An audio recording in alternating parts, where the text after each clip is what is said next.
Pada video kali ini, saya akan menjelaskan cara belajar kecerdasan buatan.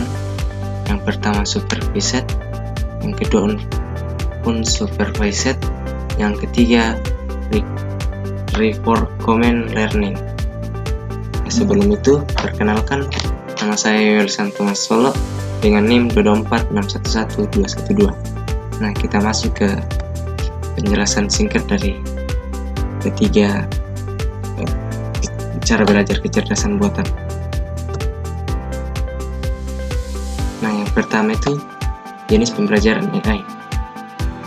Supervised learning itu model mempelajari hubungan antara data dan antara data berlabel, yaitu pasangan input dan target yang telah diketahui. Poin yang kedua, unsupervised learning, model mempelajari struktur atau pola dalam data yang tidak memiliki label untuk menemukan pengelompokan atau keteraturan tertentu. Nah, yang kita masuk ke poin ketiga itu reinforcement learning. Agen belajar melalui interaksi dan dengan lingkungan di mana setiap tindakan menghasilkan reward atau penalti sehingga agen dapat mengoptimalkan perilakunya. Kita masuk ke slide yang kedua, itu cara kerja supervised learning. Yang poin pertama itu data terdiri atas pasangan X dan Y. Open parent itu X, comment Y, close parent dalam kurung X, Y dengan X sebagai fitur dan Y sebagai label. Kita masuk poin kedua itu proses. Model menghasilkan prediksi kemudian membandingkannya dengan label asli untuk menghitung error. Berdasarkan error tersebot, bobot yang diperbarui secara berulang hingga kesalahan mencapai tingkat minimal. Contoh klarifikasi email spam, deteksi penyakit pada citra medis, dan sistem pengenalan wajah. Kita masuk ke slide berikutnya. Untuk cara kerja unsupervised learning. Kita masuk ke poin pertama, yaitu data hanya berisi fitur X tanpa label. Tugas model adalah mengidentifikasi struktur tersembunyi di dalam data. Nah, kita masuk ke poin kedua, yaitu proses. Model mengelompokkan data berdasarkan kemiripan dalam kurung clustering atau mengurangi dimensi data untuk penyederhanaan. Dimensionality recursion. Kita masuk poin keempat, itu contoh penerapan skematis pelanggan, deteksi anomali transaksi, dan pengelompokan artikel berita. Contoh penerapannya itu segmentatis pelanggan, deteksi anomali transaksi, dan pengelompokan artikel berita. Nah, kita masuk ke slide berikutnya, yaitu cara kerja reinforcement learning. Poin pertama itu komponen utama, agen, informant, stage, action, dan reward. Proses. Kita masuk poin kedua, yaitu proses. Pada setiap langkah, agen mengamati stage, memiliki action, kemudian menerima reward serta stage baru dari informant. Nah, tujuan utamanya itu adalah memaksimalkan akumulasi reward jangka panjang. Contoh penerapannya itu penerimaan misalnya AlphaGo, robotika, dan sistem rekomendasi iklan yang menyesuaikan perilaku pengguna.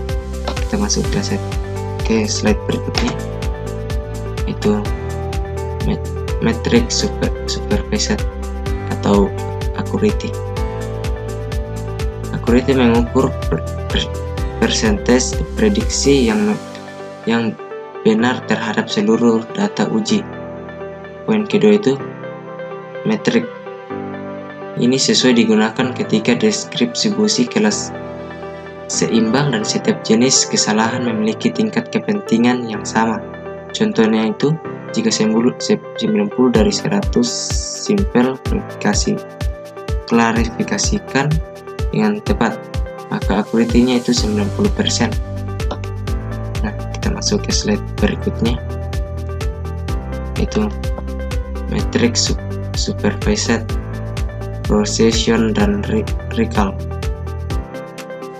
Procession itu proses prediksi positif yang benar, mencerminkan kualitas prediksi positif.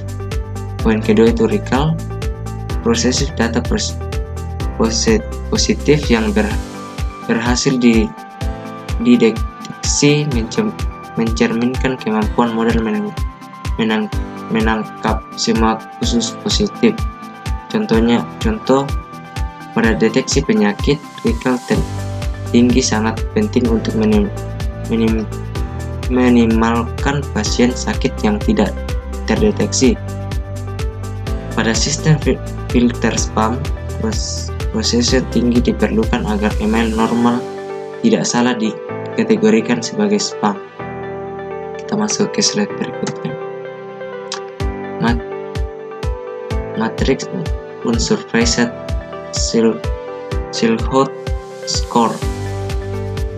Silhouette score mengevaluasi seberapa dekat sebuah titik dengan cluster tempat ia berada dibandingkan dengan cluster lain yang paling berdekatan. Kita masuk ke poin berikutnya, itu nilainya berkisar antara 1 hingga 1. Semakin tinggi nilai tersebut, semakin baik separisi dan kompakan cluster. Penggunaan itu digunakan untuk membandingkan beberapa pilihan jumlah cluster K dan menentukan K yang menghasilkan skor rata-rata tertinggi. Kita masuk ke slide berikutnya. Metrik unsupervised device Bolden Index. Device Bolden Index atau disingkat dengan DBI mengukur rata-rata tingkat kemiripan antar cluster dengan menampilkan jarak antar pusat cluster serta seberapa dalam cluster. Kita masuk ke poin berikutnya, itu nilai device Bolden Index yang lebih rendah menunjukkan kualitas pemisahan cluster yang lebih baik. Nah, cara penggunaannya itu cocok untuk menilai performa clustering ketika tidak tersedia label ground truth. Nah, kita masuk ke slide berikutnya, kumulatif dan average reward. Kumulatif reward adalah total reward yang diperoleh agen sepanjang satu episode atau per episode tertentu. Average reward merupakan rata-rata reward per langkah atau per episode dan umum digunakan untuk membandingkan efektivitas berbagai kebijakan atau algoritma RL. Interpretasi. Semakin tinggi kedua metrik tersebut, semakin baik strategi agen dalam mencapai tujuan yang ditetapkan oleh lingkungan. Kita masuk ke slide berikutnya, itu yang terakhir atau kesimpulan. Supervised learning menggunakan data berlabel untuk memprediksi hasil atau mengklarifikasi data baru dengan metrik evaluasi seperti accuracy, precision, dan recall. Kita masuk poin kedua, itu unsupervised learning, menganalisis data tanpa label untuk menemukan pola tersembunyi, struktur atau pengelompokan clustering. Evaluasi menggunakan metrik seperti Swirl Code, Score, dan Device Building Index. Kita masuk poin ketiga, yaitu yang terakhir, Reinforcement Learning, melatih agen melalui interaksi dengan lingkungan menggunakan sistem reward dan peneliti untuk mengoptimalkan perilaku jangka panjang. Dievaluasi berdasarkan kumulatif atau average reward yang dikumpulkan. Sekian dari penjelasan singkat dari saya, yaitu cara belajar kecerdasan buatan atau AI. Jika ada salah kata, mohon dimaafkan. Sekian, terima kasih.